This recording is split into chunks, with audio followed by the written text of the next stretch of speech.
What's going on, y'all? It's another edition of Bardo's Breakdown. Ooh, let me pull the mic a little bit closer so I can. That might help. What's going on, y'all? It's Stephen Bardo coming to you with another edition of Bardo's Breakdown. Hope you all enjoyed your weekend. Hope you all enjoyed the Super Bowl festivities. I fell asleep. I saw a little bit of the Usher halftime thing, and I knocked out. I had a long week, and yesterday was a good day to get caught up. So saw the first half, didn't see the second half of the overtime. I missed a heck of a game, but congratulations to the Kansas City Chiefs, my brother Craig Bardo's favorite team. So big up to the Kansas City Chiefs for the third Super Bowl in 5 years. And Patrick Mahomes is shaping up to be a Hall of Fame quarterback. I think he's 28 years old.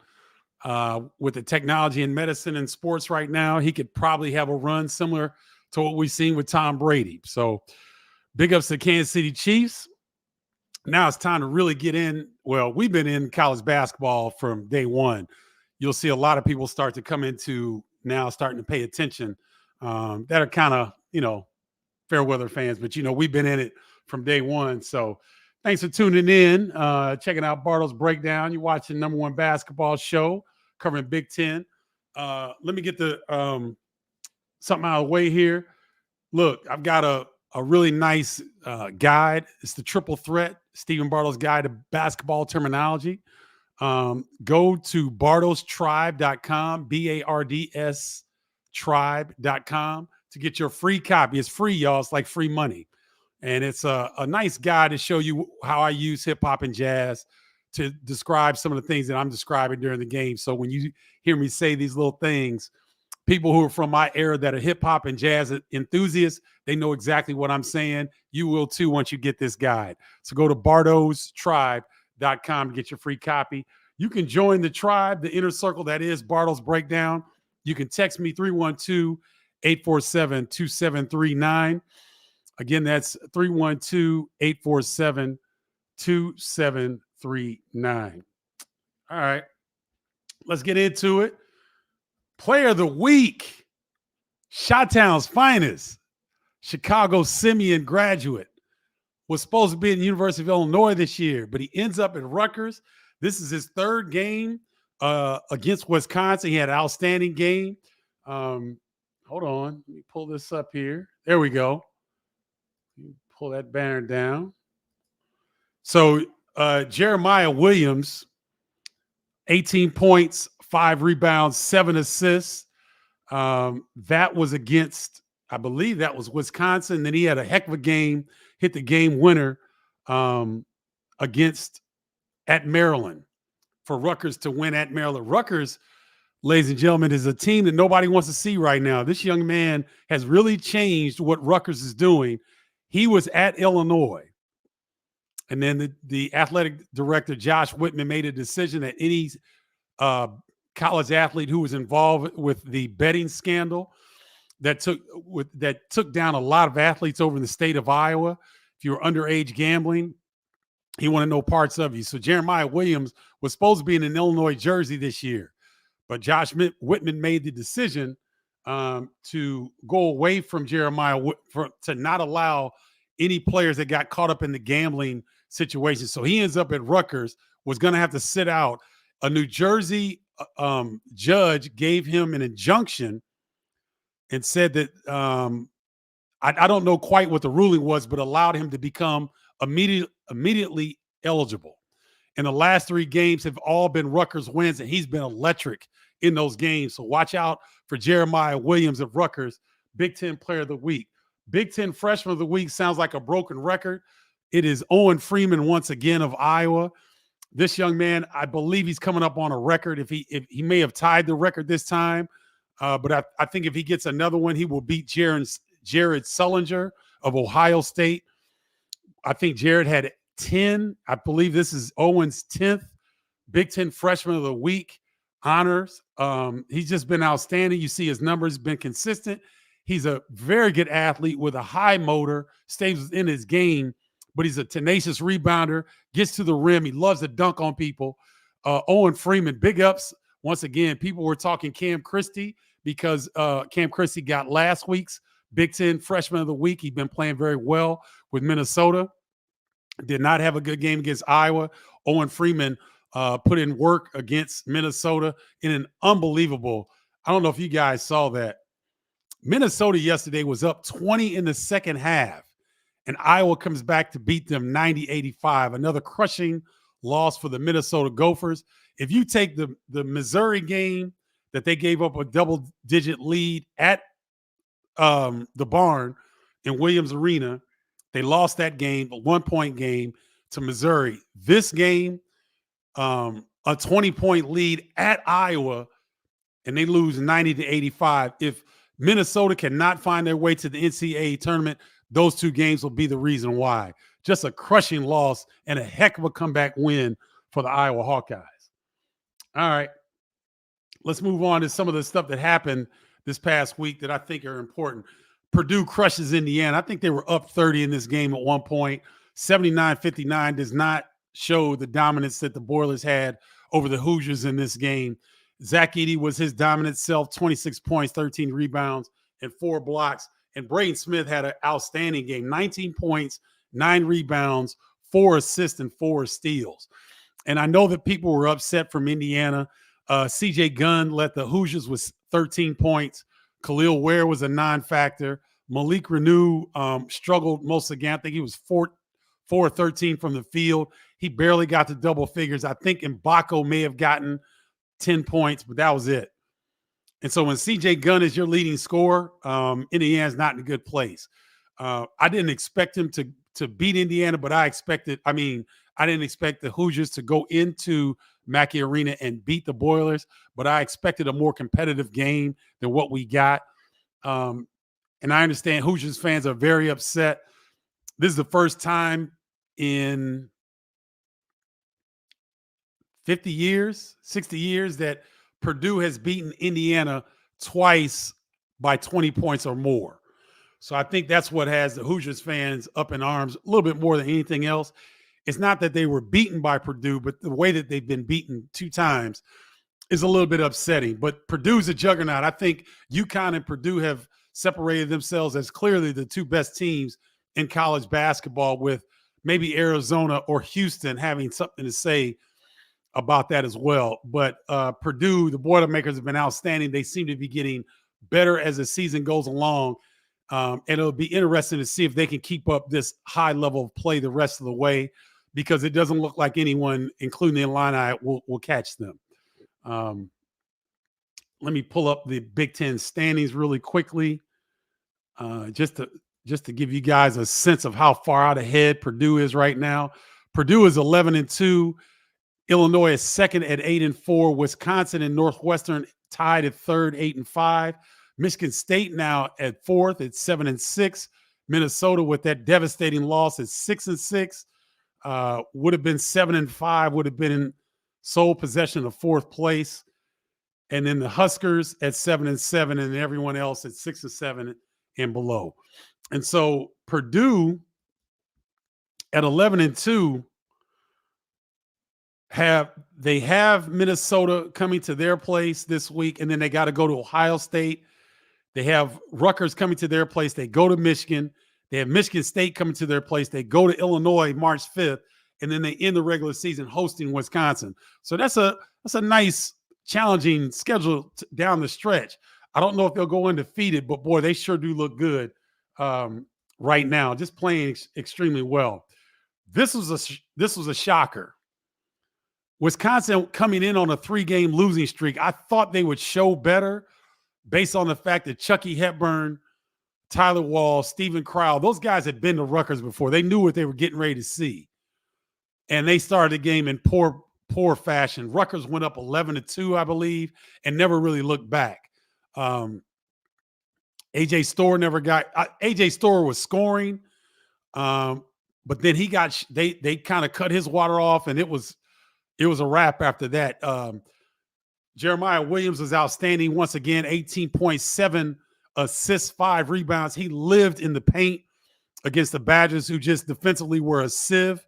Rutgers struggles to score the basketball, but they didn't in this contest. And then Fernandez 18 minutes, 5 of 5 from 3. He has 17 points. He lit the Badgers up, and the Badgers lost 4 in a row. And here's what I said towards the end of the telecast.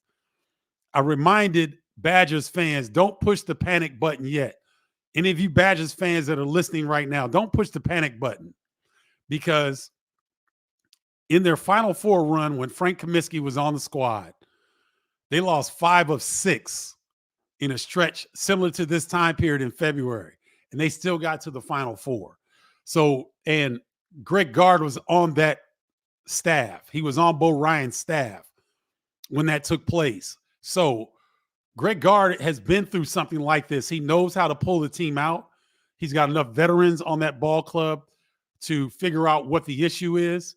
Max Klesmit got in early foul trouble, so he was a non-factor. Steven Crowell has really struggled in the last 5 to 6 games. He was a double-figure consistent performer there for a while, but the last 5 games, he's really struggled to score and have an impact on the offensive end. Tyler Wall was not bad, but it just seems like his scoring has really gone down. I know a lot of that is A.J. Storr, their leading scorer. He takes a lot of shots, some ill-advised. But Wisconsin's got to find their mojo, because they've dropped 4 in a row, and it doesn't get any easier because they have to travel. I can't let me see who their first game is this week, because I've got their game at Iowa on Saturday, which is going to be a tougher game for them based on the fact that oh shoot, I hit the wrong button. Wisconsin's going to be the game at Iowa is going to be tough because one, it's a road game, and 2, Iowa is feeling a lot better about themselves after that come from behind victory. So tomorrow, Ohio State at Wisconsin, and Ohio State had to go to overtime to beat Maryland to end a 7-game slide. So Ohio State feeling a little bit better about themselves, but they're still a team in disarray, in my opinion, and Wisconsin can get right with this game tomorrow, and then they have to go to Iowa on Saturday, which is a game that I'll be covering on Big Ten Network that we'll talk about a little bit later on. Yeah, it's a 1:15 game on Saturdays. Man, I had a noon game Saturday at Rutgers. I was able to fly back home, so I got back to Chicago Saturday night. I love noon Saturday and noon Sunday games. Give me those all day, every day, y'all. I'm telling you. All right, let's get to a deep dive on the Fighting Illini. Really a interesting game yesterday. Michigan State played like their life depended on. They needed this win. They needed another quad 1 victory, and they held on to beat Illinois 88-80.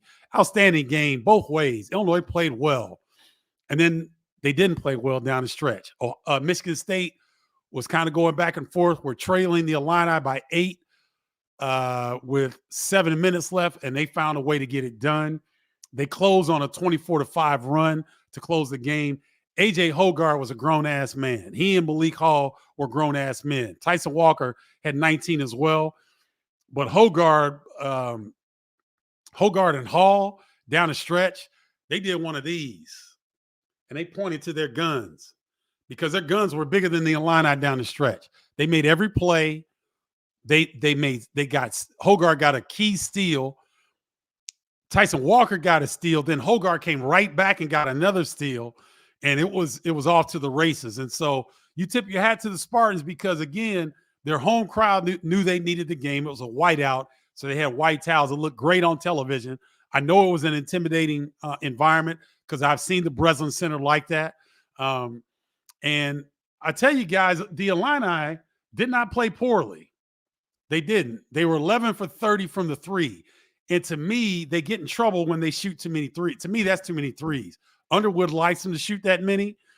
11 to 30 is not a bad percentage, but what I think happens, it cuts down on their ability to draw fouls because they're shooting threes. So the Illini were 17 of 20 from the free throw line, but Michigan State was 25 of 34. They got to the line 34 times, right? So Michigan State was 5 of 8 from 3. Illinois was 11 for 30 from 3. So to me, that's a difference where if it's almost like if Illinois, if you're shooting that many threes and you don't make 12 or more, you're not going to win the game. And the Illini needed a true point guard in crunch time.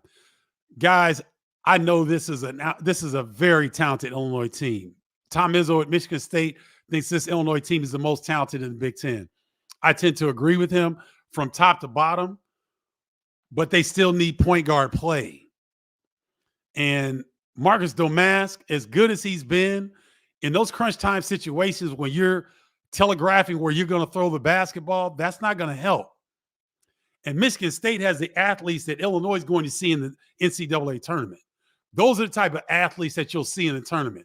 The Big Ten overall doesn't have high-level athletes like you see in the SEC, the ACC, or the Big 12, or even the Big East for that matter. In my opinion, you see 1 or 2 per team. Michigan State has more. But the Big Ten overall just doesn't have the athleticism as these other conferences. So Illinois is able to get away with that using Marcus Domask, who's really a 2-3, to try to initiate your offense. And in crunch time, you saw what happened. 2 turnovers in the worst possible point of the game. And to me, here's the thing. Why don't you let Ty Rodgers run the point guard? He was on the floor at that time. He was not in the action that they were trying to get.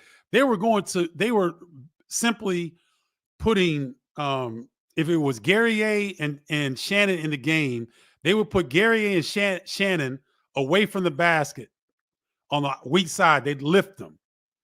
They would bring either Ty Rodgers, Luke Goody, or Harmon to set a cross screen to bring Coleman Hawkins to the ball and post up and go one-on-one.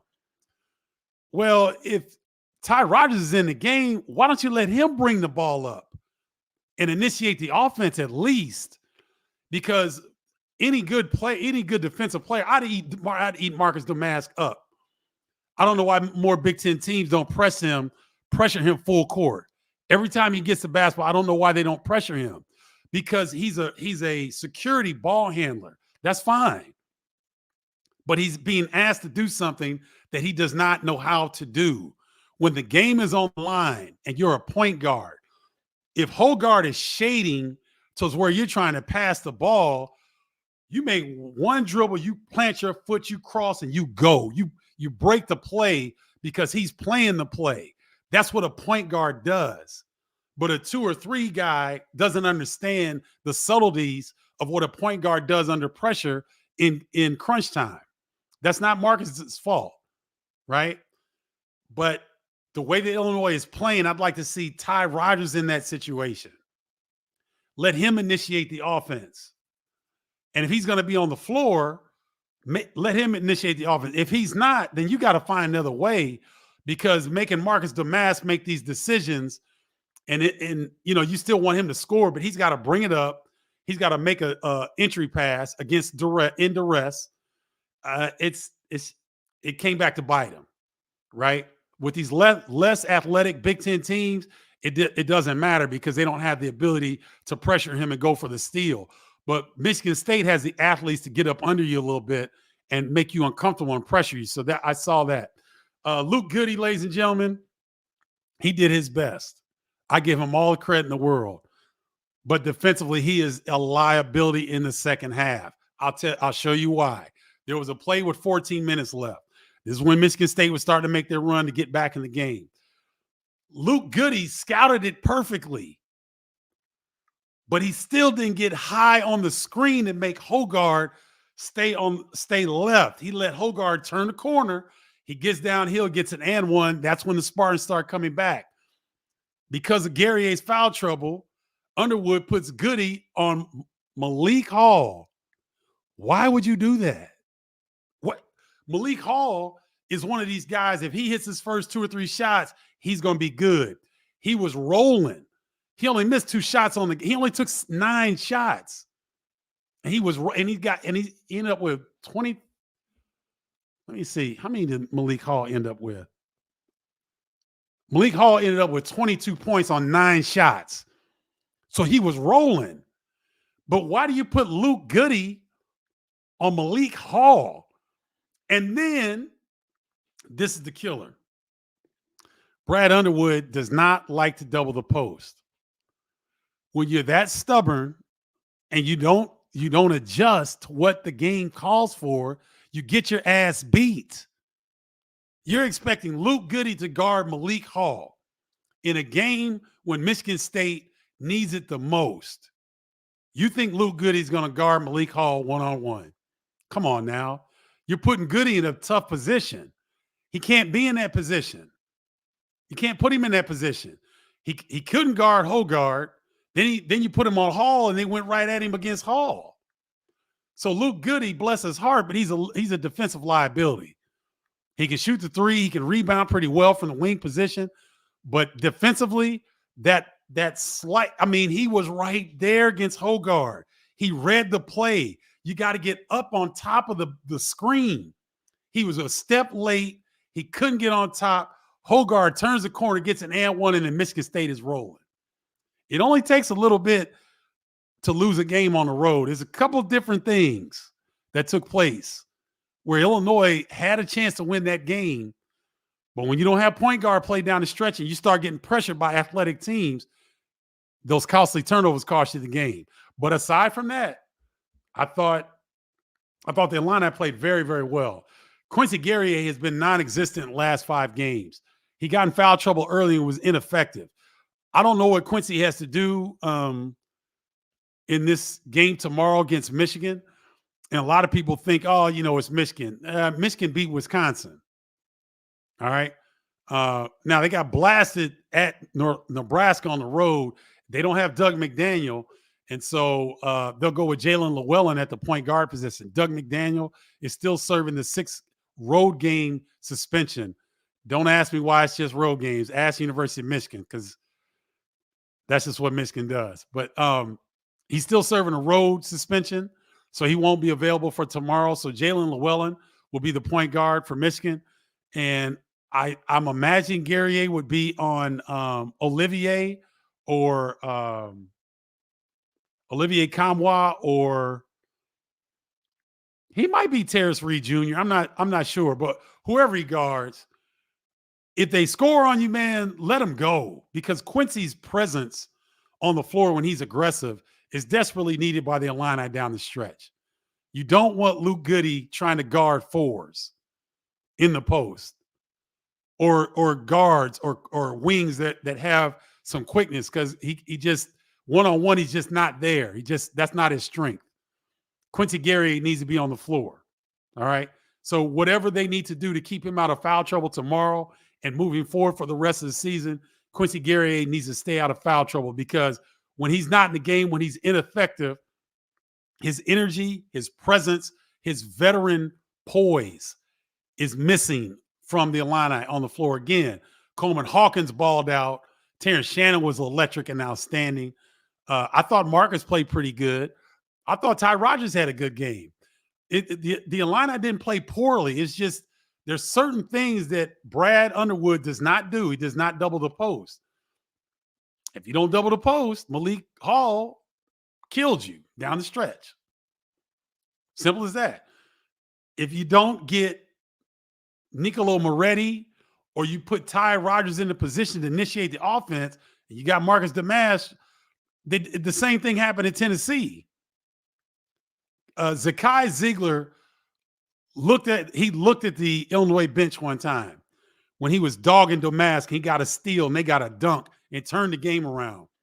Zakai Ziegler looked at the bench like, you guys are seriously going to have this dude bring the ball up against me. He took it personal. Defensive dudes that have that kind of moxie and they think like that, if they see Domask bringing the ball up, they're going to get in his ass. So to me, it would be incumbent upon the Illini to at least put Ty Rodgers in those situations, or get Nicolo Moretti ready. Give him some time.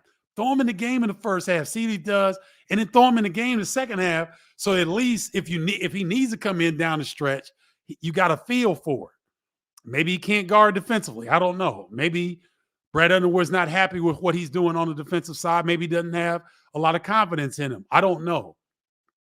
But this is going to raise its head again if this is not addressed. Maybe Marcus gets better handling the basketball in those scenarios. I don't know. I don't know how you're going to teach a guy that's that old this late in the season the nuances of trying to get into an offense with guys like Hogard or Tyson Walker or Jameer Young or quick guys that are in your stuff. So we'll see what happens, but those are my thoughts. And then let's see here. Games to watch this week coming up. Me and Noah Eagle will be on the Michigan at Illinois game tomorrow on Peacock. Looking forward to calling that game. Old school rivalry between the Wolverines and the Illini. On Wednesday, Wisconsin at Penn State on BTN. That's not right. Spartans. I'm sorry. I saw red and I thought Wisconsin. Michigan State Spartans at Penn State on BTN. Listen, Penn State lost against Northwestern. Northwestern matches up pretty well with Penn State. We'll see how Michigan State matches up with Penn State. Penn State, one of the hotter teams right now in the Big Ten Conference. They've won 3 of their last 4. They dropped the last one on the road at Northwestern. It was a close game. I know Northwestern was without Ty Berry, who was out with a knee injury. And Boo Buie was kind of struggling at first, and he took over down the stretch. But this is a much improved Penn State team with Zach Hicks playing much better. And guys, Jameel Brown shooting the ball better. They have improved. And that's going to be an interesting matchup. 217, I believe that, I don't know the date on that. Illinois goes to Maryland, where the Xfinity Center has not been friendly to the Illini. That will be an important game just for the Illini to try to keep pace with Purdue and also to just get better at execution down the stretch on the road. I think that would be an important game. And then Purdue has to go to Ohio State on Sunday. That will be on CBS. Ohio State, we'll see what they do against Wisconsin tomorrow. But they'll be jacked up a little bit. But you guys heard me kind of rant on Ohio State's lack of a home court advantage, lack of fan support. That won't be an intimidating venue for Purdue. Even though Purdue will come in as the number 2 team in the country, I don't think the Buckeye fans are that energized about this particular team. But when the number 2 team goes on the road, teams tend to get up for them. So that would be one to watch. Okay, got through that. Let's jump over here to the questions. Again, if you guys want to join the inner circle, that is the tribe, text me to 312-847-2739. All right. What do you think Illini will end up with a seed? I think number 4.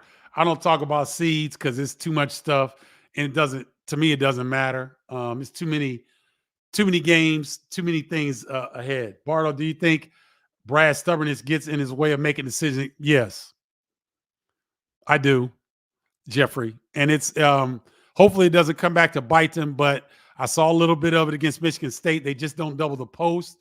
I don't think that outside of Zach Edey or Rink Mast from Nebraska is a different animal. He's not like a back to the basket guy. So I understand the thought process, and Brad doesn't like getting his defense in scramble mode. So when you go to double the post, then your defense is trying to scramble out. He doesn't like putting his defense in that position. I think it hurts the defensive glass. So I think that's his philosophy, but pardon me, it's going to get tested because that's not going to be the last time that people will pick on a matchup that they like if they know that Brad's not going to double team the post. So yes, Jeffrey, that's been an issue. So we'll see what happens moving forward. Oh, good. Okay, Doug, welcome to Bardo's Breakdown. First timer. Watch you play at similar best team in the country that didn't get the trophy. I thank you, Doug. I appreciate that. Jeremy Williams is tough. That's why the Illini had him, and for that gambling situation, he had to go somewhere else. But I'm glad to see him playing and glad to see him doing well with Rutgers.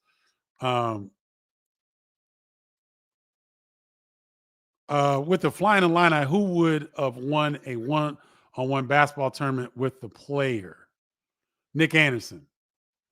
Nobody was stopping Nick Anderson one-on-one. Why do any conference tournaments or NCAA, or is it too soon to know? Oh, I'm doing a Big Ten conference tournament for BTN. I do know that. I'm hopeful again to do the Westwood One first and second round of the NCAA tournament on the radio. But I haven't gotten confirmation on that, so I don't know, Curtis. But yeah, I'll be doing 4 games of Big Ten Network during the conference tournament, Big Ten conference tournament. What's up, TM? Good to see you. Yeah, it's a field, TM. I'm not quite I don't know why Brad goes that route, but I'm sure he has a reason. Because he might want to keep the mask on the strong side to keep the strong side defender from digging on that post. I'm not quite sure. I'm sure he has a good reason, but it does put the mask in a tough position. So, and I agree with you. I think Ty has the ability to at least initiate the offense, and I'd want him on the floor. Maybe get Moretti. Yeah, I suggested that. I don't know about DGL, but definitely Moretti. Yeah, I agree with everything you said, Doug. I agree with that. You all broke my heart in '89, but you guys are fun to watch. I'd love to see this team run more of an early '80s Lakers style offense. They ran both styles old and new together, in my opinion. Thank you, Jeffrey. We have major late game execution issues. No. Illini forever. It's not major. It's not major. The Illini played well yesterday, minus a few minutes, but they played. Remember now, they had a 8-point lead on the road. And throw the record out. Michigan State is a tournament team. They may not get there. They were the last 4 out before they won yesterday, according to some. I think Jerry Palm had them the last 4 out before yesterday's game. So that was a quad 1 victory that they had to have. Terrence Shannon had 28. Coleman Hawkins was very good.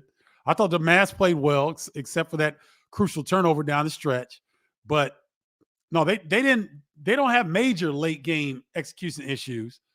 It's like this. It's not major. It's a few tweaks here and there.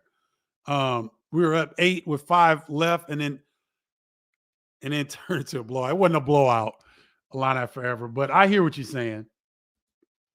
Illini is the best team in the Big Ten, Ray. No, Purdue is the best team in the Big Ten, not the Illini. Illini might be most talented, but the best team right now is Purdue, and that ain't even close. Not saying they won't have off nights, but 4 guys we can count on. Shannon, Coleman, Marcus, Ty. The other 3, you don't know what you're going to get. Harmon, Quincy, Good should have played Ty over them. I wouldn't agree with that. Quincy's been in foul trouble. He's had a tough stretch. Justin Harmon's been very good. I wouldn't agree with that. I do agree that Ty probably should have been playing more point guard, but I don't agree with that assessment. I'm telling you guys, they didn't have major execution issues. There were a few small things that they did, but overall for 35, 34 minutes, the Illini played very well that game. So I'm not going to, jump on the bandwagon and say, oh my God, the sky is falling. That's not the case. But thanks for tuning in, Illini forever. I really appreciate you. Ellen Bottenberg. Ellen, I think this is your first time on Bardo's Breakdown. Welcome if it is. Yep. He may not have the 3 ball, but his rebound is outstanding. We need that. And Ellen, his free throws have gotten better. So let's look at this for a second. You get thank you for your comment, Ellen, because I'm going to look up something really quickly for all of us, because I'm going to give you a comparison with Ty Rodgers and Luke Goody on the floor at the same time. Okay? So let's go to team stats. So let's go to. So Ty Rodgers is a 62% free throw shooter. Okay. You know, wait a minute. Oh, I'm sorry. Ty Rogers is a 64% three-point free throw shooter. You know what Luke Goody is from the free throw line? 62%. So Ty Rogers shoots free throws better than Luke Goody on the season. These are season averages, right? So if you've got Luke Goody in the game as opposed to Ty Rogers, why wouldn't you have Ty Rogers guarding Malik Hall and initiating your offense? Just a question. Now, Luke is great from three. Obviously, we know that Ty's not shooting because he just doesn't shoot threes. Luke is the best three-point shooter on the team at 38%. I'll give you that. So he can space the floor. But Ty can initiate the offense without turnovers, and he can hit the glass, and he's a better defender. So that'll be curious to see if Quincy Guerrier gets in foul trouble again, what the Illini will do down the stretch with their matchups. It'll be interesting to see. But Ellen, thank you for tuning in. And again, welcome if this is your first time. We can't keep our opponents out of the paint. Thomas Dagley. Well, Thomas, I'll give you guys this. Don't look at Michigan State's record. They got some guys that can play. Hogard, Walker, Akins, Malik Hall. Those guys can play now. Athletic, they can get downhill. They can put pressure on you. So I don't think it was necessarily all on the Illini's fault. Michigan State had a lot to do with that. Hogard took over, and Malik Hall got some tough buckets down the stretch. And Michigan State took advantage of Illinois' tendency not to double the post. Good to see you, Thomas. Thanks for tuning in, man. I always appreciate you. Who could imagine unto the point guard spot, but you just answered. Okay. What's up, Wes K? Good to see you. You agree? Oh my gosh, Curtis Dietz. Why are there so many players stepping out of bounds on the sideline, especially in the corner? I don't remember seeing this happen much 10 to 20 years ago. It's an epidemic. Guys who and these aren't freshmen, because freshmen don't play a lot in the Big Ten. These are upperclassmen that you're seeing do this. And it's a non-awareness of where you are on the floor. I thought the same thing, Curtis. I've seen it a lot, and I'm like, why is this happening? I don't know. Guys just aren't aware of where they are on the court. Harmon and Goody were bad against Michigan State. Harmon hasn't had a good game in a long time. Why do you guys think Harmon was bad? Was he bad against Michigan State? Let's look at this again. From a statistical standpoint, maybe he didn't score as well. He was 3 of 5. He had 7 points. He had 3 assists and 3 rebounds in 25 minutes. I don't think that's bad. He's 1 of 2 from 3. I thought Harmon played pretty well. I don't think that was bad.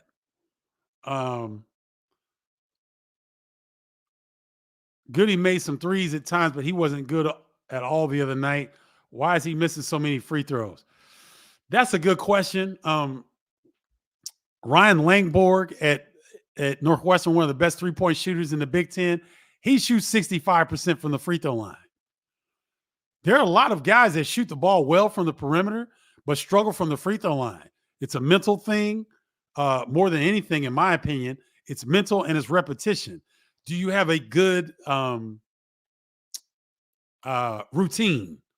I used to catch the ball, look at the rim, 1, 2, 3, catch, deep breath, let it out, and shoot. I don't know what Goody's routine is at the line. Maybe he needs to adjust it. Maybe he needs to give himself a little bit more time to get settled. I'm not sure, but he does not shoot free throws very well. So he's not the only one. There's a good perimeter shooter that struggles from the free throw line. I don't know. It might be this generation of players. I don't know. That's a very good question. But I think Harmon played pretty well yesterday. Yeah, Doug, he's going to look uncomfortable because he's not a natural point guard. And when that heat turns up, listen, from a former point guard that's 6'6", that guys used to think that they could pressure me. I know that feeling, but I'm a point guard. I knew how to advance the ball against pressure. And, but the mask has to kind of crab dribble up the floor because he's protecting the ball, which is smart. Because at one time he faced up Hogarth stripped him, right? Just like Zakai Ziegler stripped him against Tennessee early in the season. And the reason I'm talking about Tennessee and Michigan State, these are athletically elite programs. We're not talking about Nebraska, although they're better. They're not athletic. I'm talking about Michigan State. That's athletic. That's athleticism. And when you got defenders who are athletic, they're going to give them mass problems. So I don't blame that on Marcus. Our opponents have learned how to defend booty ball, and it's not working as it did early in the season. Well, Thomas, here's the thing. The Illini scored 80 points yesterday. Take away Guerrier because he was in foul trouble. He was non-existent. You take away one of your best three-point shooters and best rebounder. Ty Rodgers was pretty good yesterday. Damask wasn't bad. He didn't have one of his better games, but he wasn't terrible. Terrence Shannon was electric with 28 points. Coleman Hawkins played his tail off. Oh, my God. That reminds me, I got to rant a little bit. Those refs had a bad game yesterday. Eric Curry especially. I personally know Eric. I really like Eric. I personally know him. He had a poor game yesterday. Rob Kuhneman and Earl Walton were on the call. Those three guys, they had a poor game yesterday. They called Jaden Akins for a technical. When he hit a three and somebody from the Illinois bench said something to him, he turns around. I don't know if he said anything, but they teched him. Coleman Hawkins went boom to the crowd and gets a technical. That's horse. You know what? They've got to change the rules, guys. We want these players to play tough, hard, physical, but then you can't. If somebody says something to you, you turn around and say something. What is Coleman Hawkins saying boom to somebody in the fans have to do with anything in the game? Absolutely nothing. What does Jaden Akins have to do when guys, do you know how hard it is on the road when you're in front of a visitor's bench and you're going up for a shot? They're yelling and screaming. They're saying something to you and you knock it down. Your first inclination is to say something back. I don't think the young man cursed. If you don't curse and you say something back, so what? We don't even allow players on the bench to cheer for their damn team. The rules have gone off the charts. They're overboard. Stop sanitizing the freaking game.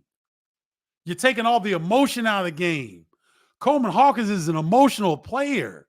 So what he says, boom to the crowd. What difference does it make? Oh, I hate this. I'd have a hard time playing today because I was an emotional player. And you can't play void of emotion. Like the NBA and all this stuff, they make people sterile because they make them emotionless. Some guys can play with a poker face. I couldn't. I was like Coleman Hawkins. You're gonna know if I'm pissed or if I'm happy because that's just how I played. And this horse manure of rules that they've implemented in the college game sucks. It sucks.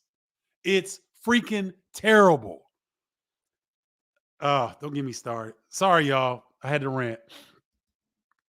Thoughts on Rutgers with the return of Jeremiah Williams? I already referenced it, Andrew. He's Big Ten Player of the Week. He put something in Rutgers that they did not have. A guy that can go get his own bucket. A guy that's strong enough to handle the basketball, to get into the paint and cause havoc on the defenders. He had 7 assists against Wisconsin. So he's diming teammates up. And the guy that disappoints me that I thought was going to be able to do this is Derek Simpson. His body has not changed one iota. He has not gotten any stronger. His game has regressed, in my opinion. And I thought he would be able to do what Jeremiah Williams is doing right now. So Jeremiah is balling. Good to see you, Andrew. Let's see. DBL, A. Mays, they're still a dangerous team. Even though they don't have a true point guard, Illinois is still a very, very dangerous team. I was at Tennessee game and not having a point guard kill the Illini. It hurt them in that game.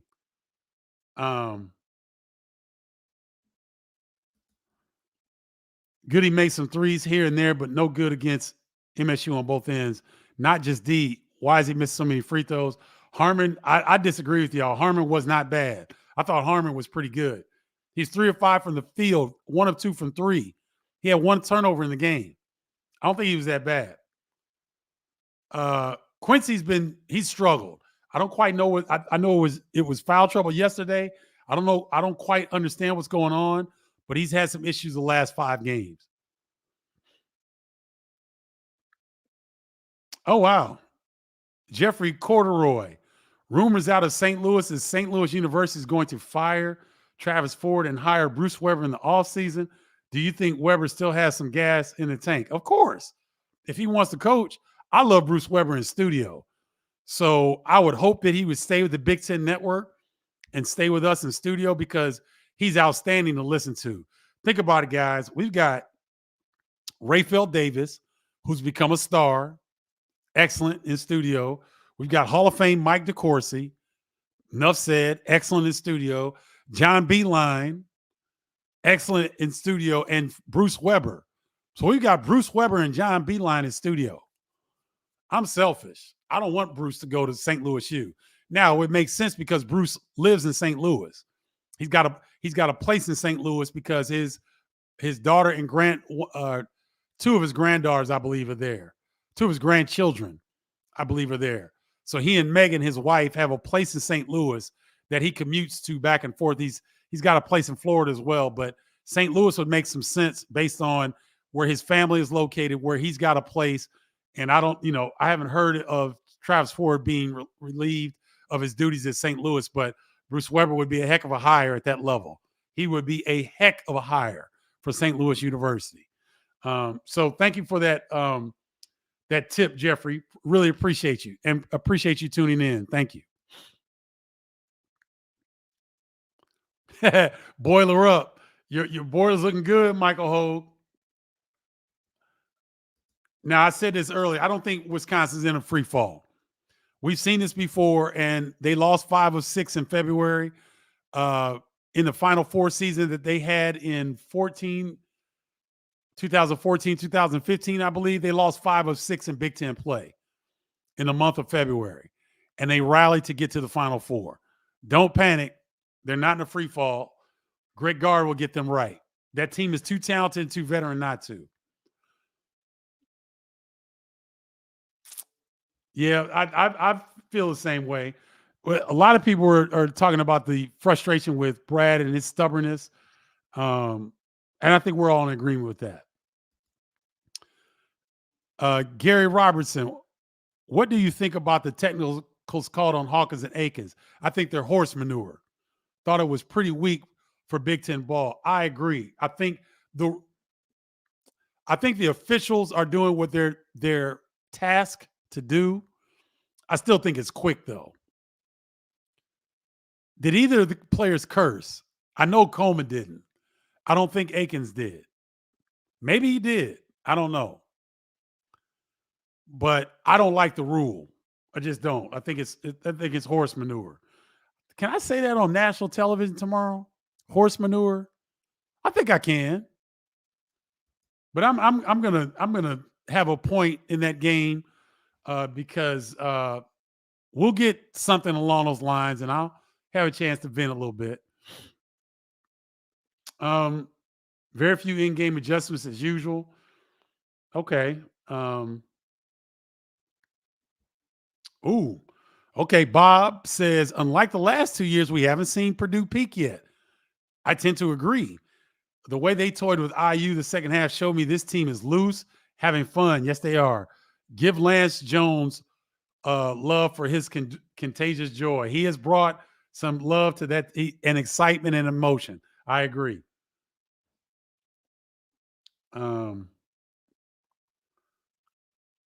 Let's see. I don't think I've gotten Adam here yet. How do you see Illini closing things out? 4 road games, 4 home games. Is 6-2 realistic? Well, let's take a look.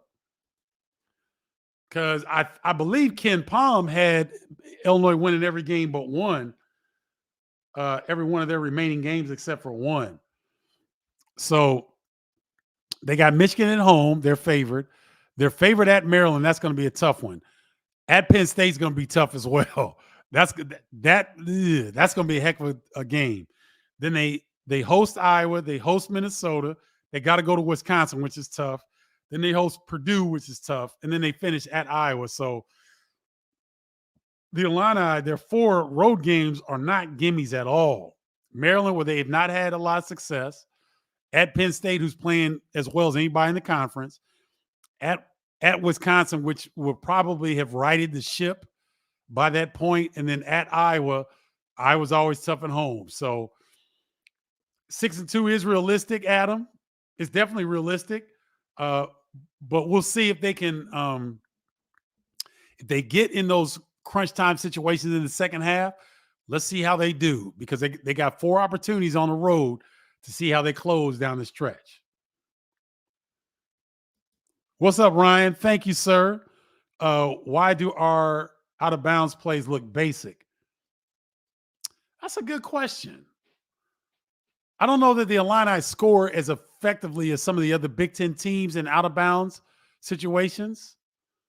Good question. I have to take a look at that, Ryan. They don't seem to get a lot of offense on their out-of-bounds plays.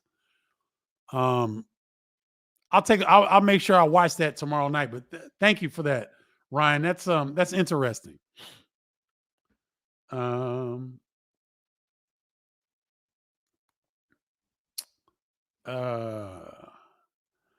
Jeffrey Corduroy. Yeah, I got to that one.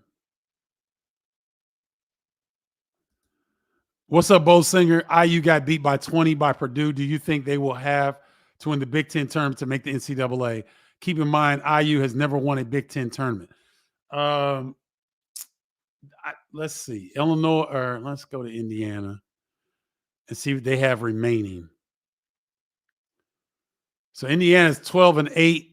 They're 4-5 in conference play. Let's see who they've got. So they've got they host Northwestern, which is a good opportunity. They host Nebraska, good opportunity. They got to go to Penn State. Penn State wore them out at Indiana a week and a half ago. That's a bad matchup for them. They host Wisconsin, great opportunity. That'll be a quad 1 opportunity. They got to go to Maryland. Ooh, they got to go to Minnesota. Then they host Michigan State. Ooh, they got a tough road. So they got 3 road games at Penn State, at Maryland, at Minnesota. They got opportunities. So if they can win some of the they beat Northwestern and Nebraska at home, that will go a long way. And then they've got Michigan State at home. It looks as though Indiana's got one of the roughest remaining schedules left. So they got to get going, Bo, if they're gonna have an at-large bid opportunity before the Big Ten Conference tournament.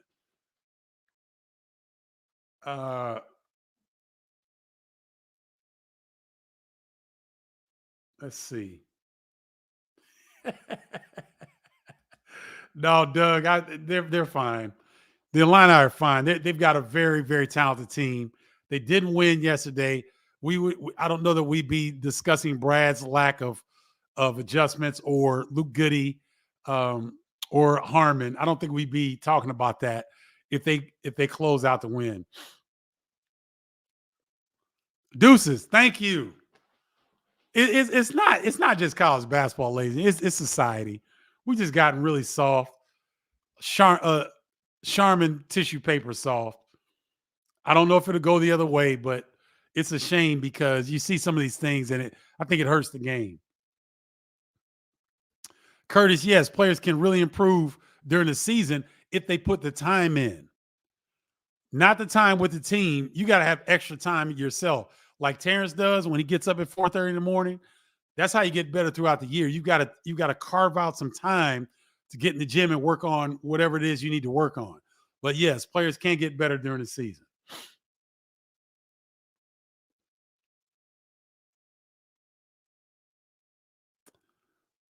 Thomas Brooks saying Lions 23-point win over Missouri.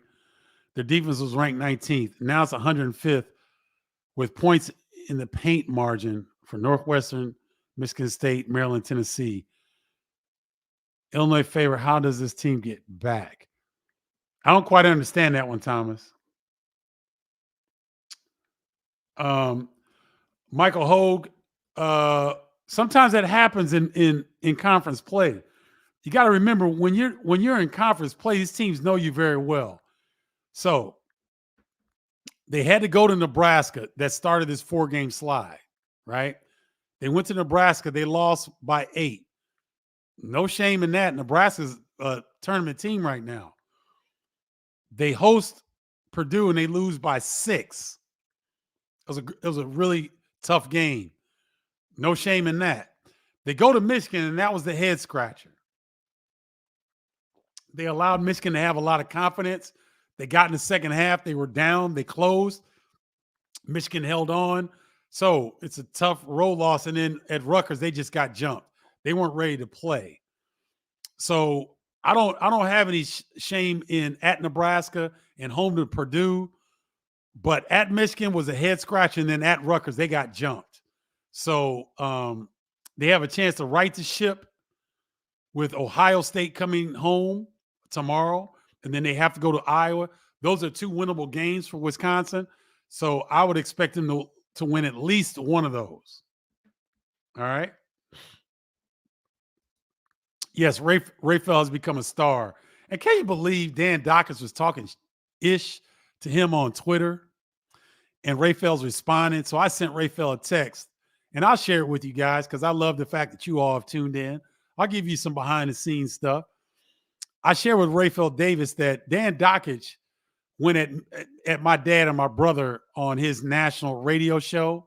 I got wind of it from a friend, and I said something to Dan on Twitter. And you know what? With Dan is pissed because he self-sabotaged and Raphael Davis is starring. And so Dan is jealous of Raphael Davis's success on the air, where Dan Dawkins was once at Big Ten Network, once at ESPN, and he shot himself in the foot because of his mouth and attacking different people. And so when Dan Dawkins, who listens to Dan Dawkins anymore about college basketball? Nobody. So when Dan Dawkins attacks somebody on Twitter, it's to get attention. So Raphael fell into the trap. And just because Dan Dawkins has a lot of Twitter followers doesn't mean a thing, because he's irrelevant now. Nobody's asking Dan Dawkins for anything about college basketball. So I shared with Raphael, brother, you're a star. Keep shining. And when you ignore Dan Dawkins, he'll go away because he's a non-factor in college basketball. He's upset with himself because he shot himself in the foot. Big Ten Network, he was killing it. He gets to ESPN. Dan was a star. He was a rising star. He couldn't keep his mouth shut. Couldn't stop fooling with people on Twitter. Now, what is he on the Outkick network or something? I think it's Travis. What's Travis's last name? He's got a network. And you know what? Fine. I mean, I think, Dan's not hurt for money or nothing like that. But in the world of college basketball, he's a non-factor. Nobody cares about Dan. Raphael Davis is a star.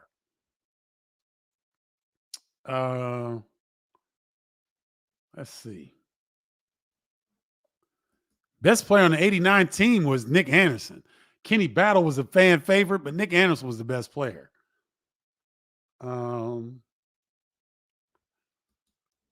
In my opinion, Lance Jones is the team MVP for Purdue this year. Your thoughts, and are you doing the Purdue-Illinois game on March 5th? Yes, believe it or not, I'm going to give you guys a heads up. Believe it or not, Peacock is going to put me and Robbie Hummel and Noah Eagle in a 3-man booth. I get why they're doing it. That's really hard on analysts to have another analyst calling the game. It'll be a lot of fun, but those are hard games for analysts to do. So, but yeah, I'll be on that. I'll be on the Purdue at Illinois game.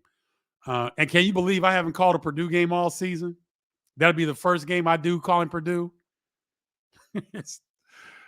Go figure. Whatever. Yes, Lance Jones he's been a great pickup for Purdue. I wouldn't call him the team MVP, but he's been a vital piece.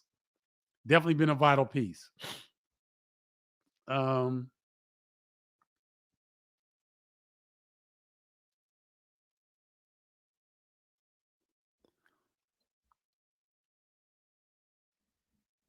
Let's see. Why does it look like I'm trying to figure out? All right. Why does it look like that this team has never worked on getting entry passes into the post? Bugs me to no end. It's not that they haven't worked on it, Jeffrey, but when you're playing 2s and 3s and they're playing the point guard position and you're just entering into a player and then you're spacing out. I don't know that you really work on that. And again, you got Marcus Damas going up against AJ Hoggard. AJ Hoggard is a veteran point guard, savvy kid, tough kid. And he sat there. If you guys go back and watch that play, he's 8 feet off of Marcus Damas. And Marcus is still trying to, he's still trying to make the pass. I said it earlier in the show. You do one hard dribble left, like you're coming towards your target. You plant your foot, you cross, and you blaze them to the paint, because that's going to be a higher percentage shot anyway with Marcus Damas getting into the paint. He's bigger than AJ Hoggard. Even though Hoggard is a strong guard, Damas is bigger. So if he's playing your pass, a point guard knows this, you go one more dribble hard. So he's retreating, you cross and you blow to the basket.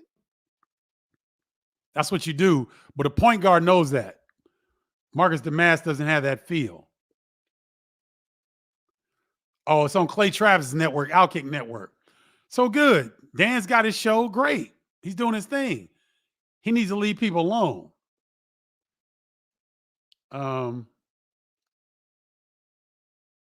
Let's see. Yeah, Doug, I agree. Hindsight's 2020. I don't think the Illini were that poor, guys. I think the last 5 minutes of the game are kind of we can nitpick and we can talk about this, till the cows come home. And it's something that I'm sure Brad will address. But it's not a huge deal. So I don't want you guys thinking the sky's falling out. Jeffrey, they're two different networks. And until there's an agreement between Big Ten Network, I think there's an agreement between Big Ten Network and CBS that Big Ten Network can rerun CBS. And obviously they can rerun Fox's because BTN and Fox are sister companies. But there needs to be an agreement of some sort to be able to do that. And I don't think that's in place yet.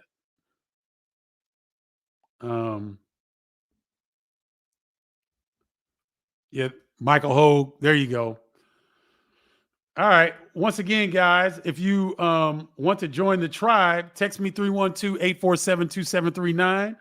And if you want your free copy of Triple Threat, Stephen Bardo's Guide to Basketball Technology. Y'all can tell I'm going long. Triple Threat, Stephen Bardo's Guide to Basketball Terminology, not technology. Go to bardostribe.com. That's BARDOS tribe.com to get your free copy. It's free, y'all. It's free money, and I think you'll enjoy it. So go and get your free copy. Text me 312-847-2739 if you want to be on the inner circle of Bardo's Breakdown. And then, again, I love it when you guys join the email list because there might be some changes coming up, and Facebook has been tripping lately, y'all.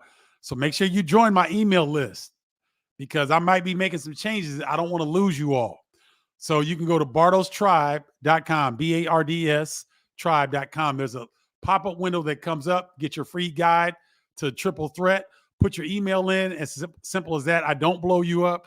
I try to come at least once a week with some insight that I don't even give on the show. Try to give you all insight that you can't get anywhere else. So make sure you join the tribe by going to bardostribe.com, BARDOS tribe.com, or text me 312-847-2739. That's going to do it for this edition of Bardo's Breakdown. Thanks for watching. I appreciate you guys. Make sure you tune back in during the week. If you have any questions, I'll try to get to them. And until next time, Holla, y'all.